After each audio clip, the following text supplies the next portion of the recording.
My name is Madison, and if there's one thing I've learned since becoming a mother, it's this. Your dog will sense danger long before you ever do. It happened on a quiet Saturday afternoon.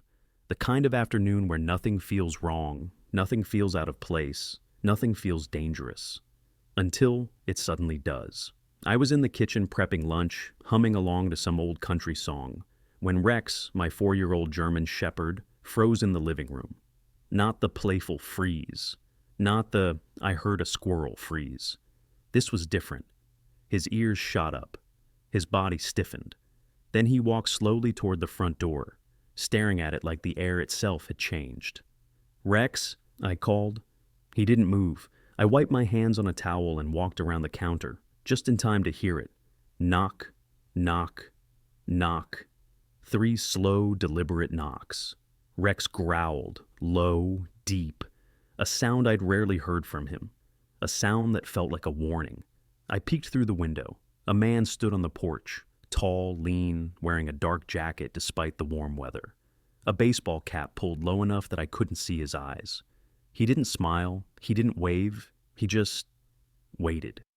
"Can I help you?" I called through the door. His voice came out smooth, too smooth. "Ma'am, I'm here about a gas leak report. Need to check inside." "Gas leak?" I blinked. "I didn't report anything."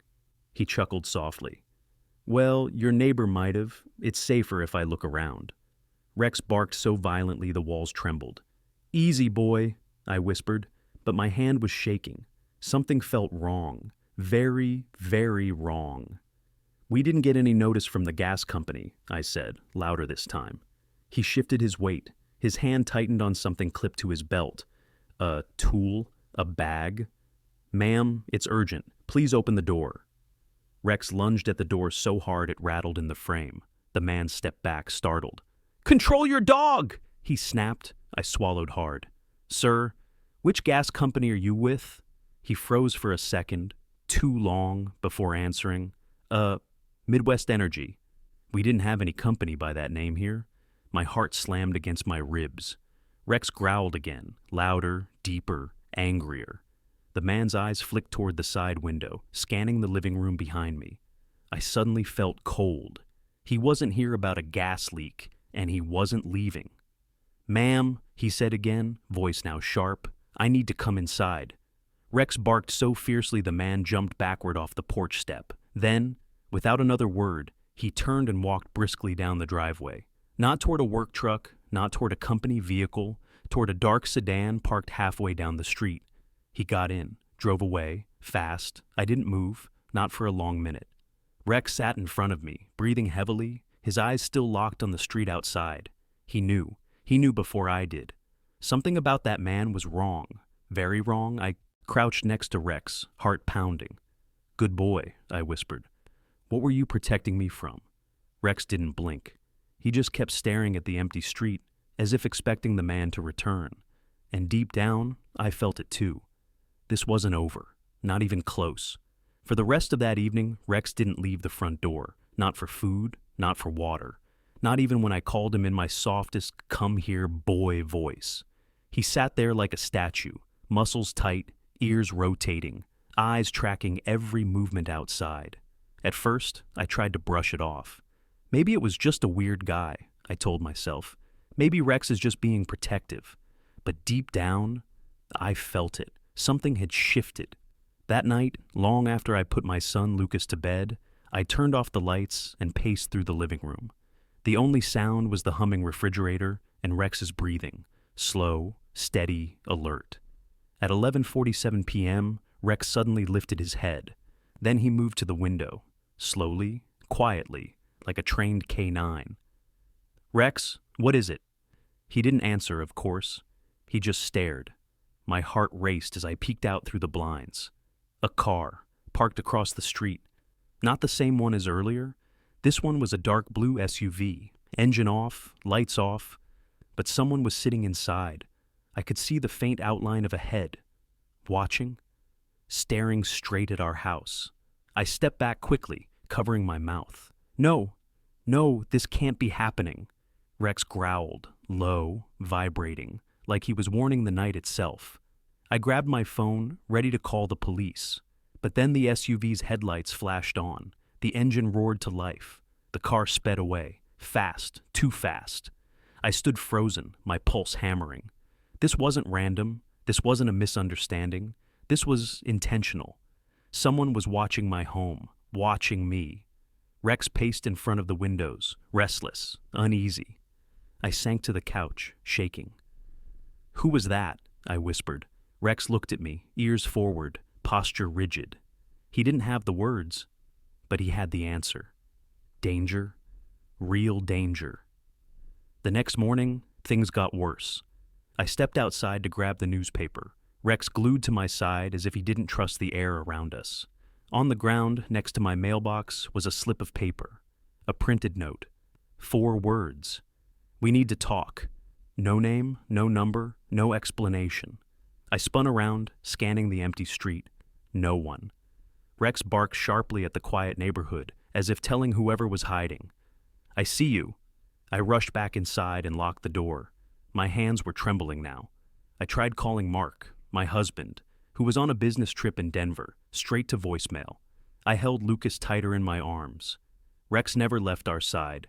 Every creak in the house made me jump.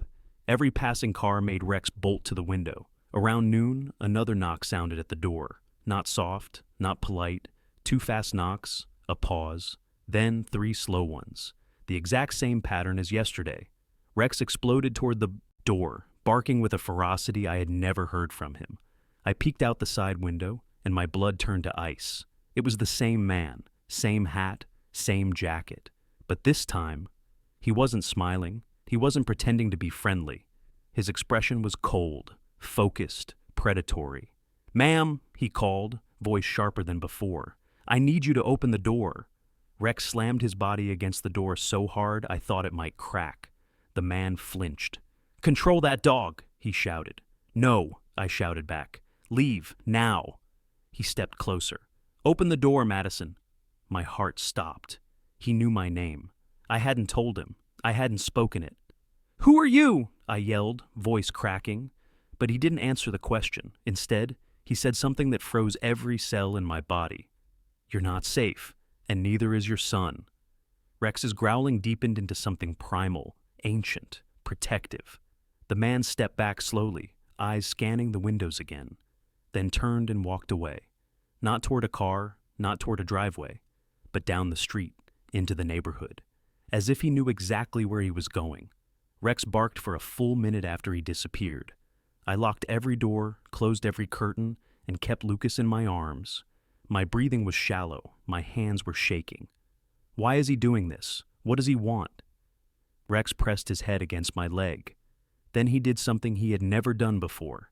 He sat in front of Lucas's room and did not move. Not for water, not for food. He sat there all afternoon and all through the night, guarding, watching, waiting.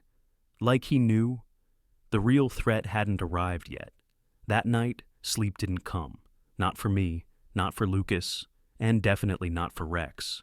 He stayed in front of the nursery door with a tension in his body that terrified me more than the knocks, the stranger, or the note. Rex only acted like this for one reason. Someone was coming. By 2:14 a.m., the house felt too quiet, too still, the kind of silence that presses against your ears, begging you to notice something is wrong. I walked into the hallway, my socks silent on the hardwood floor. Lucas slept in my arms, his tiny breaths warm against my neck. Rex didn't even glance at me. His ears were locked forward, eyes fixed on the front door. "Rex, what is it?" He didn't blink. I swallowed, forcing myself to look toward the door. That's when I heard it.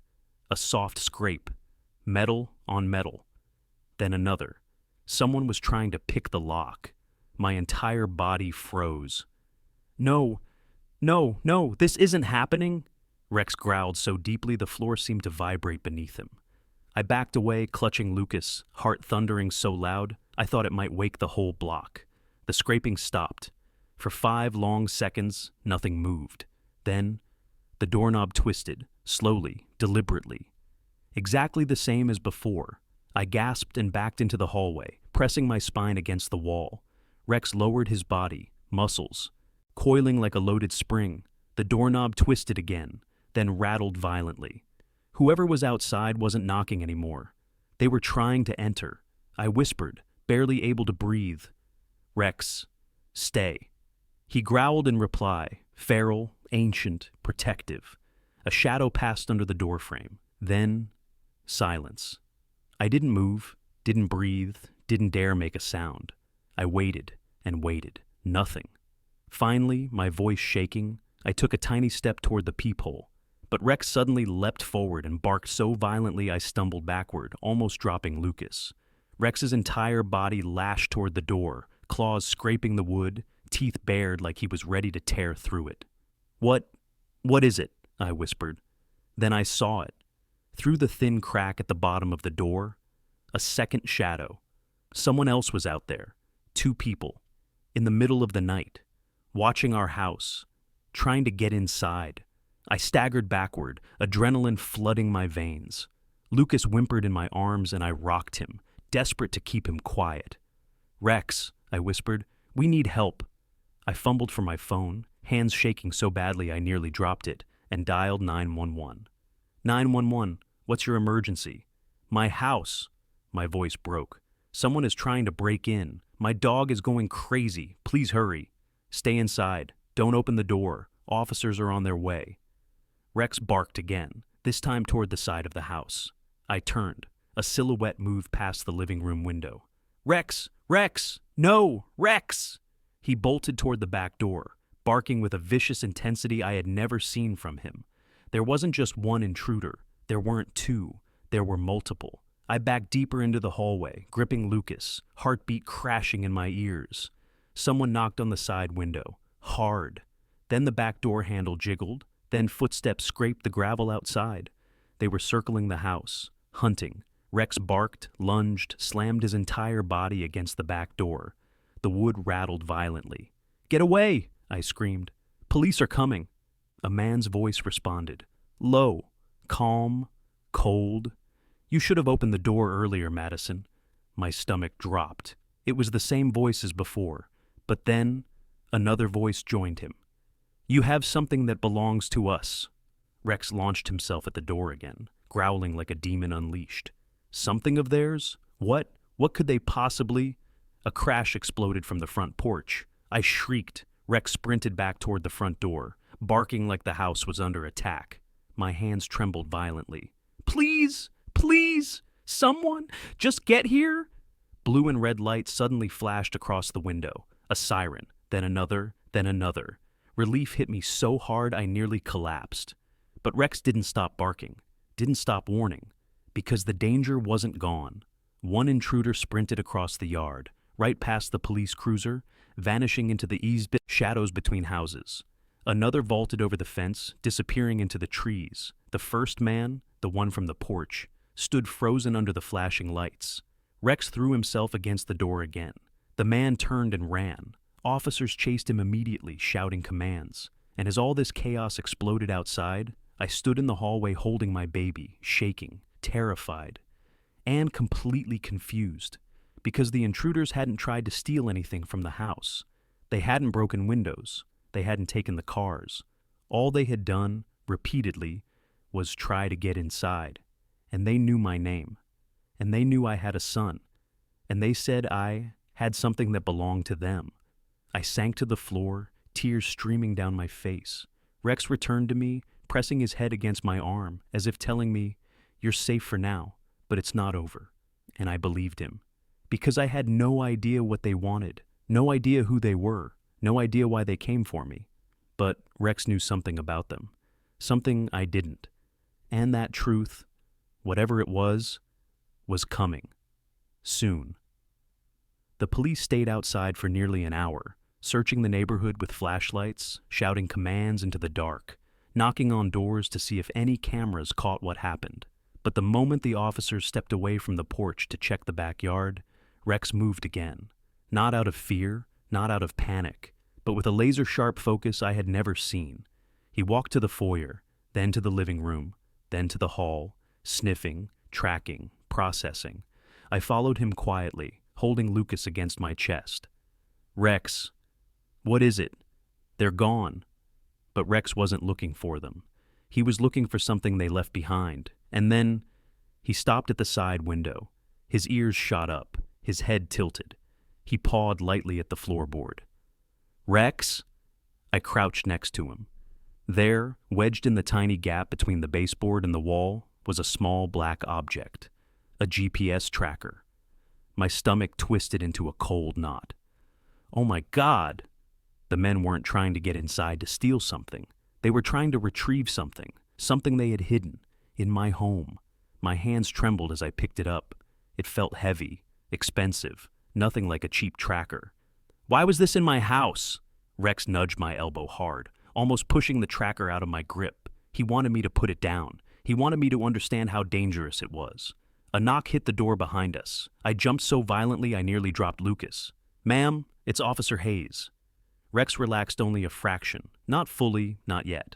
I set the tracker on the table and opened the door slightly, keeping the chain locked. The officer was young, tall, steady-eyed. "Ma'am, are you okay? Did you see anything else?" I hesitated. Then I held up the tracker. His eyes widened immediately. "That," he began, stepping closer, lowering his voice. "That is high-end tech, not something amateurs carry." Rex growled softly behind me. The officer glanced down at him. "That dog saved your life tonight." I swallowed hard. "I don't understand. Why would they put this in my house? Why me?" Officer Hayes' jaw tightened. "Ma'am, earlier today, officers arrested a man 3 blocks from here. He tried to break into another home. He had a fake utility badge in his pocket." My pulse pounded harder. Hayes continued. "He also had pictures, women, houses, kids." He paused. "And one of the photos was you, standing in your yard."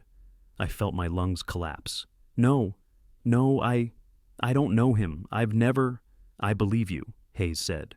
"But these people, they target women at home alone. They track patterns. They pretend to be utility workers, so you'll open the door." My knees buckled. I grasped the wall to keep myself up. "If your dog hadn't reacted," he added quietly, "you would have opened the door." Rex pressed himself against my leg, as if telling me, "I knew, I always knew." Later, after the police left, after Lucas was fed and finally asleep, after I checked all the windows twice, 3 times, I sat on the floor beside Rex. He sat tall, proud, chest forward, as if he carried the weight of the entire night on his shoulders. I rested a hand on his fur. "Rex, you saved me. You saved my son." My voice cracked. "You knew before I even felt it." He looked at me with those deep amber eyes, the kind that made you believe dogs truly understood the world in ways humans never could. And then he did something so simple, so pure. He leaned his head into my chest, a silent promise, a guardian's vow. The next morning, the police returned with more information. The men had been part of a coordinated break-in ring targeting suburban families. They'd been casing houses for weeks, mine included. The note, the knocks, the fake badge, all part of a staged psychological push. But the tracker, that was different. That meant they had chosen us. They had planned something bigger, something worse, something that might have ended in horror, if not for Rex. I knelt beside him, brushing my fingers through his thick coat. "You kept us alive," I whispered. Rex closed his eyes, calm now that the threat was gone. But I knew. In that moment, something had changed forever. I no longer doubted his instincts. I no longer questioned his warnings. I no longer wondered why he reacted the way he did. Because when humans lie, when intentions deceive, when danger hides behind a polite smile, a dog sees the truth. And Rex saw everything long before I did.